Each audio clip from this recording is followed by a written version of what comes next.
Okay, so Zillow messed up their forecasting again, and that's a huge problem because as we go into this recession, this crash, we need to know exactly, should we buy, should we sell, what should we do?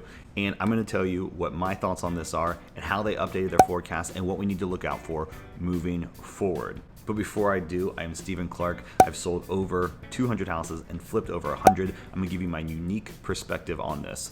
I always have a problem saying unique. Anyway, let's get into it. Let's look at these Zillow reports and go through them because there's some really interesting things. And the way they've switched from July to August is I'm assuming how they're going to switch from August to September. Now, if we look at these July numbers, I know these are old, but just bear with me for a second. We can see their outlook has been revised from June.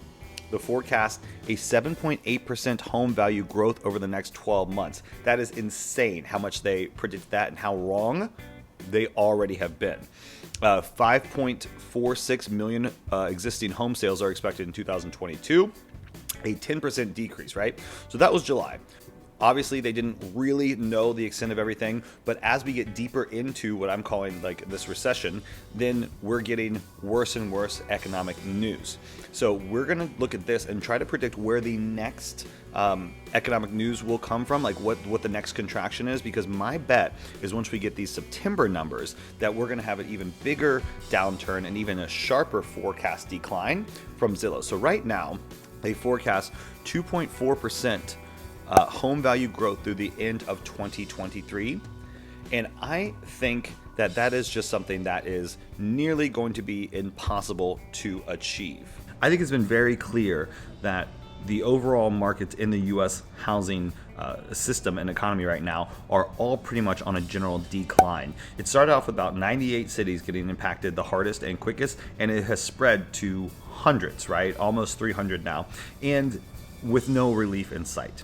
Now we have to remember that this all came from one thing, from Jerome Powell interest rate hikes right here.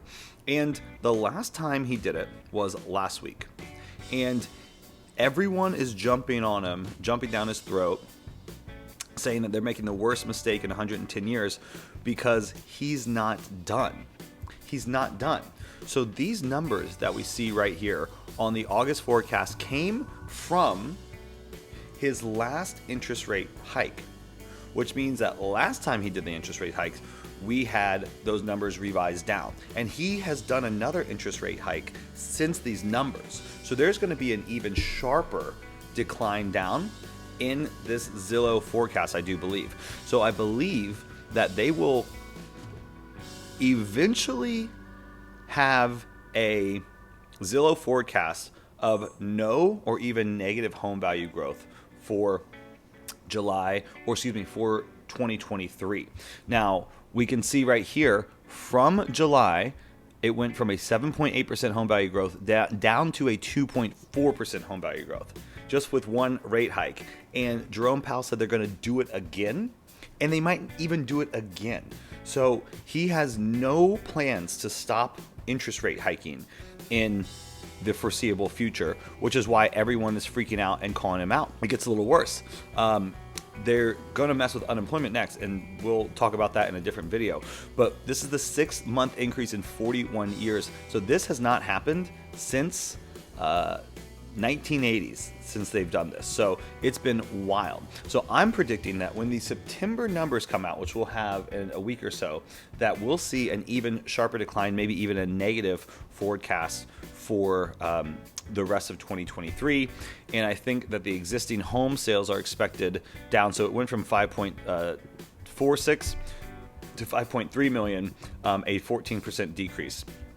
So I'm thinking that they're going to kind of grind to a little bit of a halt with value appreciation. Now, what does that leave us as buyers or sellers in this market? Well, it depends on if you're a buyer or if you're a seller. What we're seeing right now specifically is we're seeing sellers keep their price high because the economy has not been affected yet and they still think they can get their high price.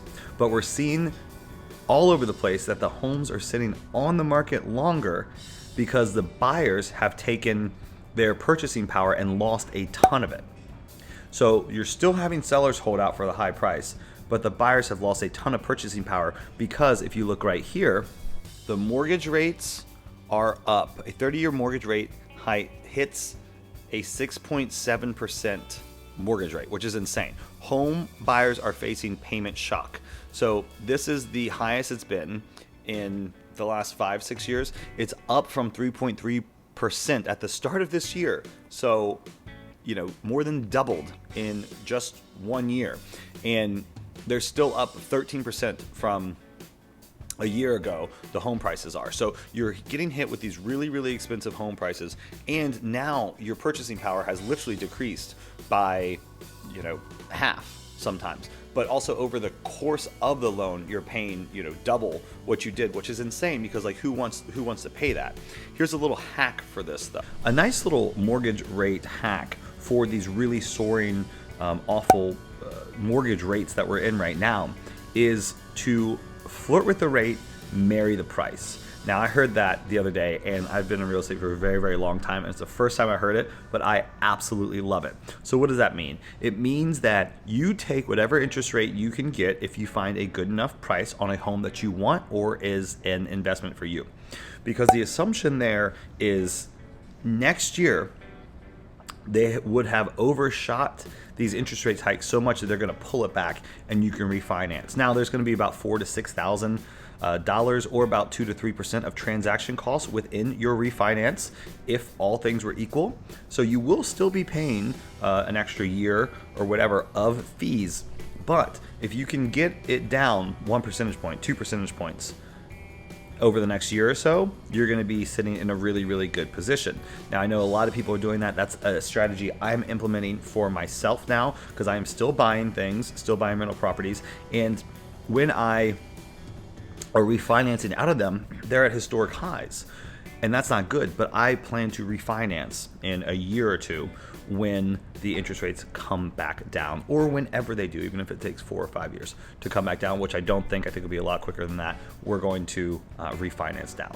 I think the major problem is payment shock, said the president and founder of the Zillow Group, which is a mortgage broker based in Philadelphia. When I sit down with clients and the rate is in the 6s, their payment is outrageous sometimes, right? So with a 6, here's the difference interest rates make for the significance.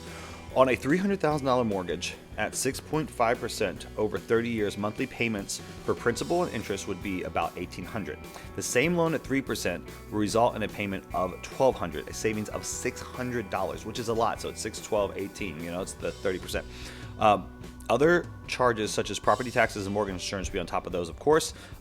Yet there are ways to reduce the cost of owning a home. So this is the answer they said. They think it could be an ARM, could be a short-term answer for them, which I like. A 15-year mortgage reduces what you pay in interest. Yes, so that's an interesting strategy. I don't like that strategy personally because it robs you of money in the bank, right? So I love a 30-year mortgage. And if you want to make extra mortgage payments, if you want to make and pay down the principal, what I would do is put that into an M1 finance where you can invest in Vanguard index funds, which are pretty steady, and then you can always get a loan off your index funds or off your assets. So any kind of cash position you can stack up is what I like to do, because if you go ahead and pay 10 years of interest, right? Let's say you have a 15-year mortgage, you pay 10 years of interest, then you need something, you have some kind of emergency or life event. You can't just click a couple buttons and tap into that equity. You can't do that. You have to get a HELOC or a refi or any kind of a line of credit based off your assets. So all your money's tied up, and it takes about 30 to 60 days to get it out at best case scenario. So I like the idea of stacking up. If you want to make extra payments, throw them in a bank account, throw them in M1 Finance, that kind of stuff. You can't. It's not sponsored by M1 Finance or anything, but that kind of stuff you can go invest in the market and then get a loan to yourself from that, and or just sell if you have to. So that's another option. First-time home buyer programs are a fantastic option to do that. There's USDA where you can just get 100% financing if you meet the rural requirements. I can't believe I said that word right. Rent to own works in some cases too, if you just want to get in there and have an owner be your bank. I mean, if you can get a rent to own deal, that's a pretty good deal to do. And you can also, this is a very, very good trick, and I've sold 200 houses and I tell my buyers to do this all the time, but you can also negotiate with the mortgage company and say, can you give me some sort of not discount, I wouldn't say, but can you give me some sort of break? Can whatever, some sort of commission, can you cut kind of your commission to make this deal work?